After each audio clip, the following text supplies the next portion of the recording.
Orchestration, computing. In system administration, orchestration is the automated configuration, coordination, and management of computer systems and software.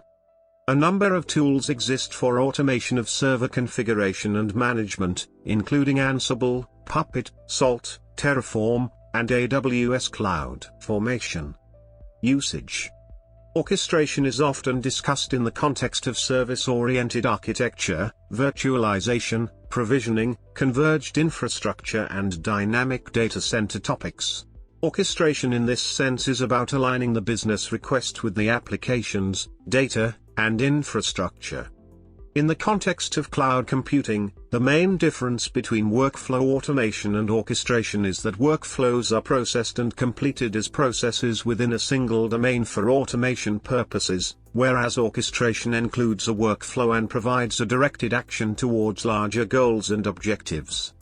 In this context, and with the overall aim to achieve specific goals and objectives, described through quality of service parameters, for example, meet application performance goals using minimized cost and maximize application performance within budget constraints.